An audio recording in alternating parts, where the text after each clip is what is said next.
Yeah, we're assuming that that this P0 is consistent with this rental path. That is, there's an equilibrium. Yeah, here's the way to think about it. And you can think about solving this problem. This is a good question. You think about solving this problem on a spreadsheet. Okay? So what do you know?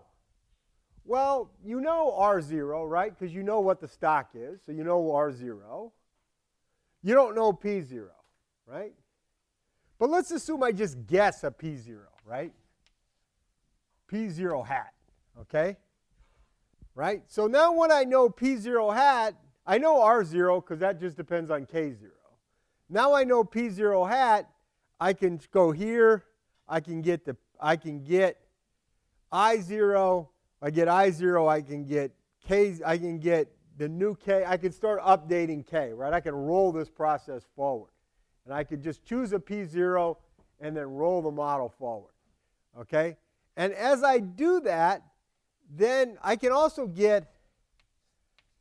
now get the future rental rate, because the future rental rate has to satisfy this, the kind of first difference equation I had before. So once I know P0, I know P1, because I know that P0 has to be P0 has to be R0 plus 1 minus delta over 1 plus R, P1.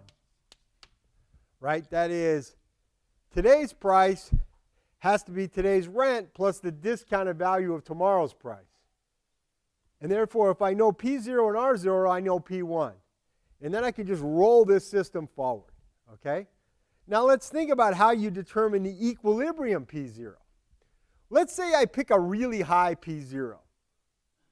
Like I pick too high a P0. I'll tell you up front, you tell me, I think P0 should be this. And I say, you pick too big a number. And here's what's going to happen, right? I choose a real high P0. What's going to happen? I0 is going to be real high. I0 is going to be real high. K is going to grow real fast. If K grows real fast, then R's are going to fall back toward the steady state real quickly. And that P0 I chose isn't going to be justifiable based on the future. In other words, I chose such a high price that people built so fast that that high price couldn't possibly be justified. Now, if I choose too low of P0, then investment will be very slow, and their capital stock will recover slowly.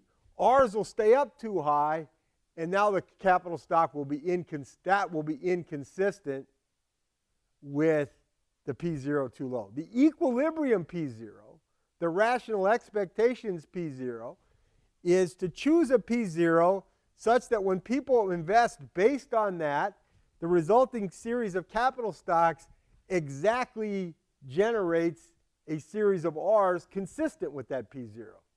So it's a typical supply and demand equilibrium, right? I guess too high a price, suppliers will build too much to justify that price. I guess too low of a price, suppliers will build too little to be consistent with such a low price.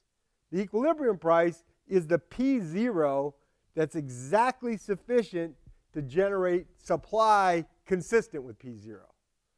So there's a fixed point equilibrium that gives us the initial value of P0.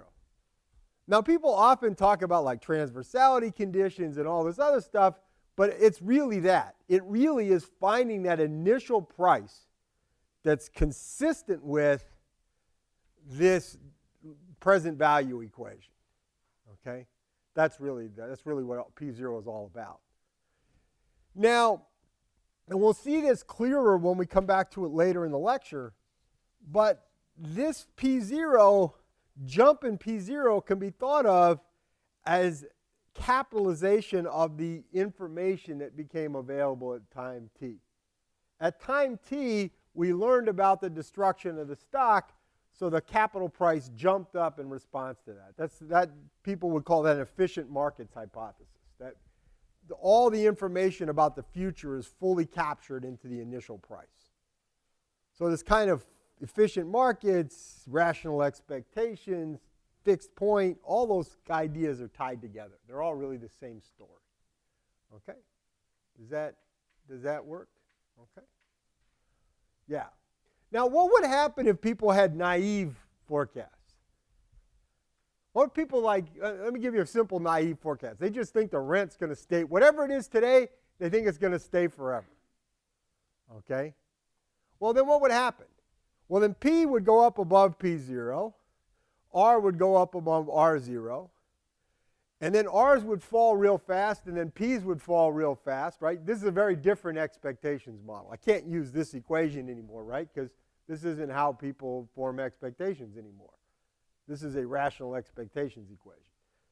What would happen is you'd still get back to the steady state. You'd just get there a lot quicker because people would be building as if the price is always going to stay high. Now, hard to see why they would have those expectations because they would always be wrong. That's like as soon as they, oh, yesterday I thought rents were going to be constant. Whoop, nope, they always went down. Oh, I thought they would be constant. After a while, you would think they might learn a little bit. But anyway, but you can handle that model. It just gets a little faster rate of convergence. You still go back to the steady state. You just get there quicker. Okay? All right? Yeah. I want to talk about the housing bubble. So we'll come back. We're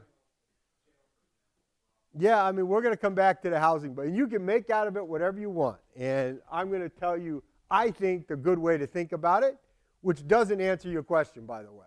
You can still think about the world the way you want, but at least I think it gives you a clearer way of thinking about how you might process it. Okay? All right. Any questions? But we're not there yet. We got to learn a little more. Okay? All right.